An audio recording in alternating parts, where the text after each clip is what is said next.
Hello everyone. Today we will see about the ESP32 development board. So what is ESP32? So ESP32 is a low cost system on chip that is called SoC microcontroller from Espressive system. This Espressive system also the developer of the famous ESP8266 SoC. So this is the SoC ESP Vroom 32. This is the SoC and this is the development board by using this ESP Vroom 32 SoC. So this is the development board by the Espressive system. So ESP32 is a successor to ESP8266 SoC and comes in both single core and dual core variation of the Tensilica 32-bit Extensa LX6 microprocessor with integrated Wi-Fi and Bluetooth. And there is the difference between ESP8266 and ESP32. In the terms of MCU, there are single core 32-bit MCU, and here in ESP32 there is a dual core 32-bit LCU. And the next, there is a Wi-Fi is available in ESP8266. In ESP32, yes, there is also Wi-Fi is available. For Wi-Fi, there is ST20AC in ESP8266, and in ESP32 there are ST40. The Bluetooth is not available in ESP8266. The Bluetooth is available in ESP32, that is the Bluetooth 4.2 and below. The typical frequency is 80 MHz. For ESP32, it is 160 MHz. The SRAM in ESP8266 is 160 kilobytes, and in ESP32 there are 512 bytes. Similarly, there are huge difference in the peripheral. In ADC, there is CAN is not available in ESP8266. In ESP32, CAN is available. There are touch sensor is not available in ESP8266, but in ESP32 touch sensor is available. So the good thing about ESP32 like ESP8266 is it is integrated RF component like power amplifier, low noise receive amplifier, antenna switches, filter and RF balloon. So this is the block diagram. So this is the RF component is available in ESP32. This make designing hardware around ESP32 very easy as you require very few external components. Similarly, another important thing to know about ESP30 is that it is manufactured using TSMC ultra low power 40 nm technology. So designing battery operated application like wearable audio equipment, baby monitors, like smartwatches using ESP32 should be very easy. And this is the core, this is the small 40 nm technology processor, that is the small microprocessor with 2 cores. Now in ESP32, when we want to start, so we have to understand the difference between chip, module and development board. So the ESP32 is just the name of the chip. Device manufacturers and developers have 3 different choices in terms of which format they buy this in, and the decision of which one to go with the will depend on their individual circumstance. So the first thing is ESP32 chip. So this is the ESP32 chip. It is the bare bones chip that is manufactured by Espressive. It comes unshielded and cannot be attached to a module or board without soldering. Therefore, most device manufacturers do not purchase just the chip, as this will add an additional layer of complexity to the production process. So this is the small microcontroller. This is also small microcontroller from the Espressive. This is the ESP32 chip. Please remember, this is the chip, not the module. Now the next thing is ESP32 module. So these are the ESP32 modules like ESP32 Vroom 32, ESP32 Viewer. These are the modules. So these are the surface mountable module that contain the chip. Inside the module there are chip. See here, this is inside the metal cap, there is the microcontroller. This is the ESP32 chip. So the benefit of purchasing a module is that these can be easily mounted onto and MCU in the production process. So this chip is also usually shielded and pre-approved by the FCC, which means device manufacturer do not need to worry about adding additional steps to the production process to achieve FCC compliances with regard to Wi-Fi shielding. So these are the these are the three different modules. Now the next one is the ESP32 development board. So there are IoT MCU development board that have the module containing the ESP32 chip pre-installed. So this is the ESP32 development kit V1, ESP LoRa gateway, and the ESP32 cam. So they are used by the hobbyist device manufacturer and developer to test and prototype IoT device before entering mass production. There is a wide variety of makers or model of ESP32 development board available by different manufacturer. So this is called the development boards. The earlier one the module, and before that there is a chip. So now this is the ESP32 module. What are the specification? In ESP32 module, it is a dual core. This means there are two processors. The dual core 32-bit processor, LX6 microprocessor with clock frequency up to 240 MHz. In ESP8266 there is only 80 MHz. CPU cores can be individually controlled. Integrated Wi-Fi, Bluetooth and BLE. It has 512 KB RAM. External QSPI flash 16 MB. It's supported for both classic Bluetooth version 4.2 and BLE also.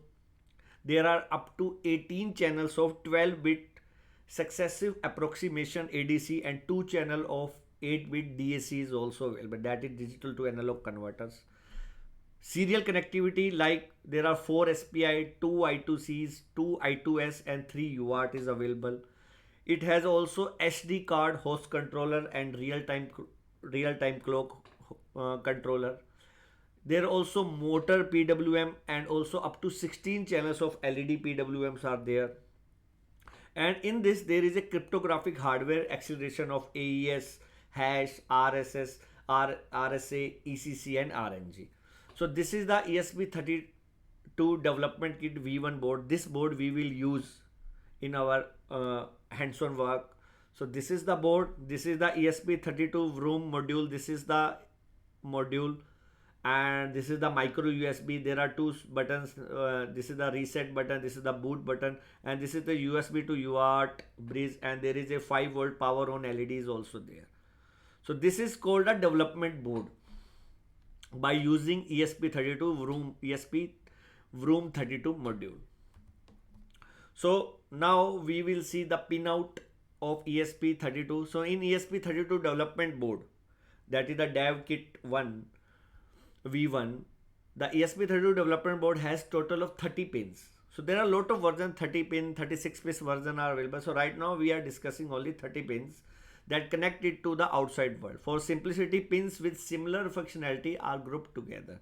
So this is the pinout of ESP32 development kit V1.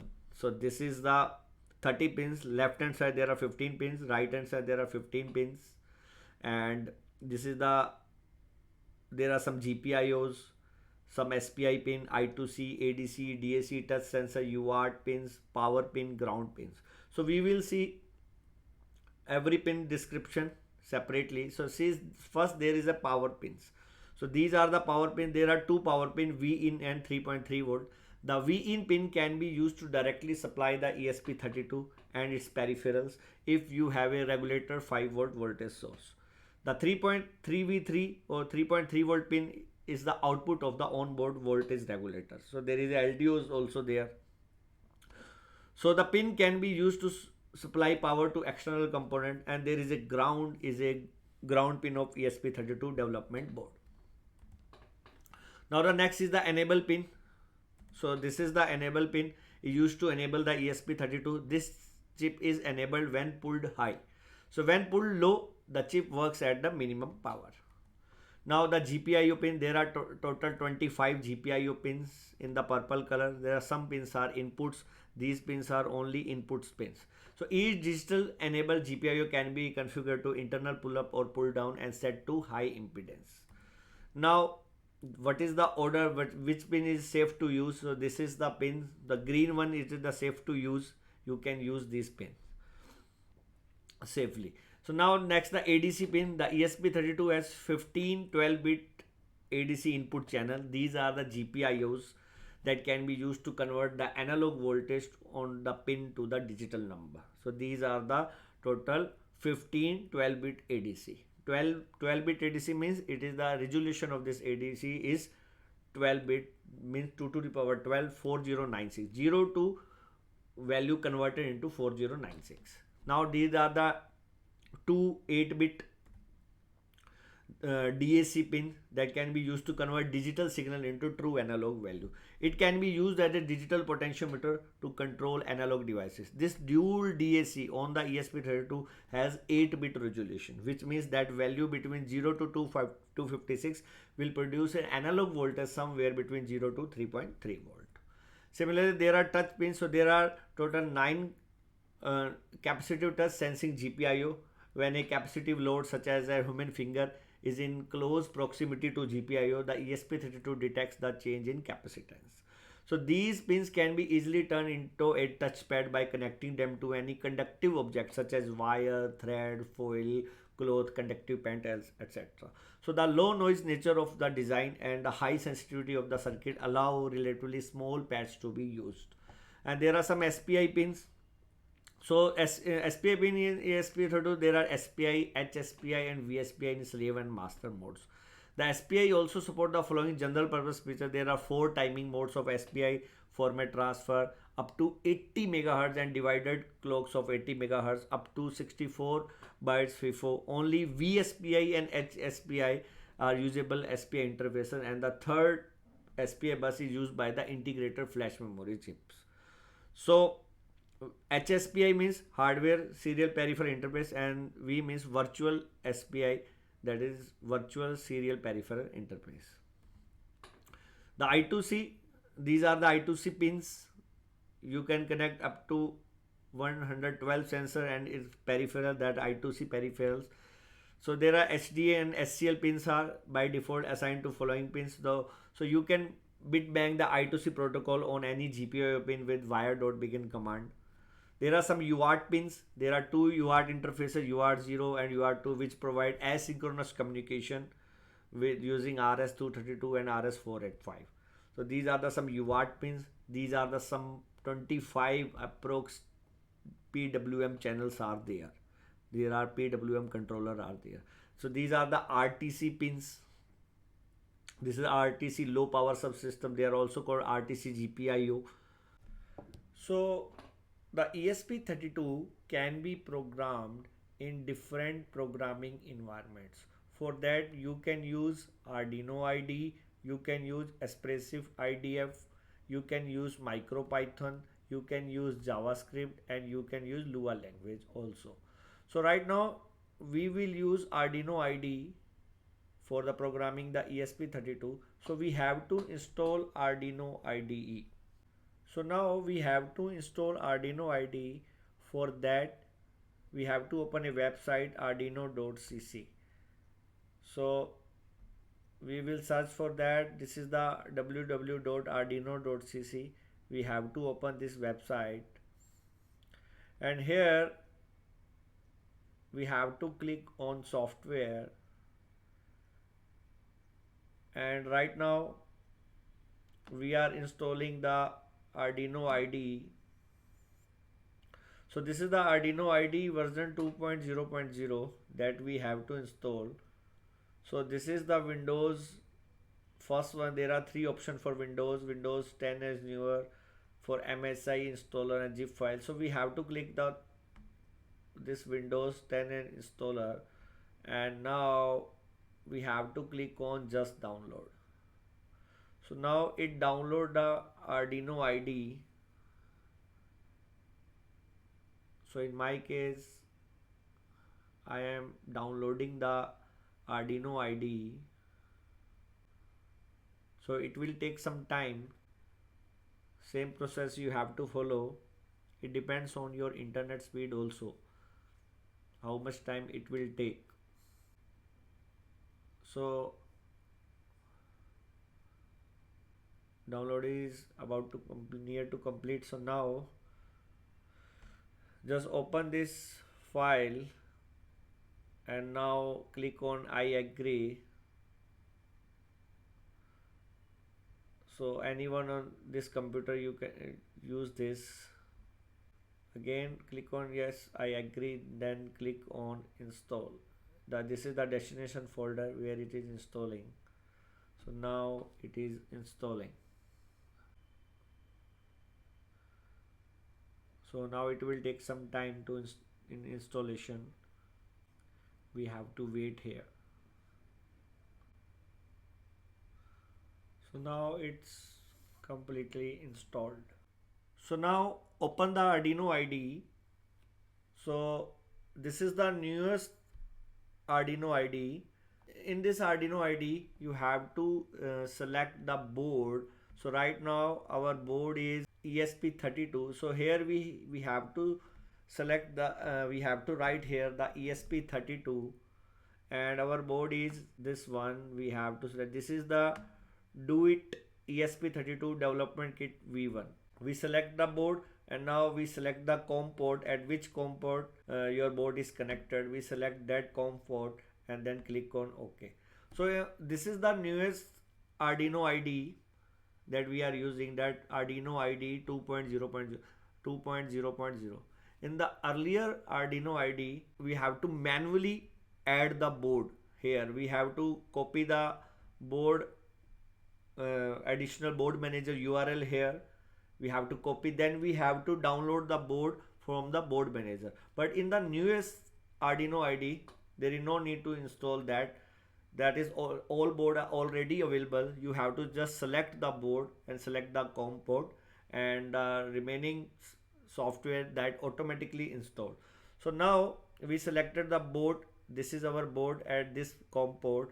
Then go to file and go to examples and go to basics. So there is a blink example. So the blink example will open. So the board is do it ESP32 development kit V1, and this is the blink example. See here, some thing is already installed. So in your case it may be installed. It will install some software. So I connected the board at port number COM3. Okay. So this is the code, simple blinking code. So now we have to upload this code. So for this is the button we have to press. Now the code is compiling. So this is the compiling status. First it will compile, then it will install. So now it is compiling, then it will upload after the compilation. So code is compiling. So now compiling is done. Now it is uploading. So onto the board the LED is blinking. So onto the board, see here the LED is blinking. So this is the onboard LED that is blinking. So there is a very simple process in Arduino IDE 2.0.0. No need to install the board additionally. It is already installed. Just select the board and upload the code. Thank you.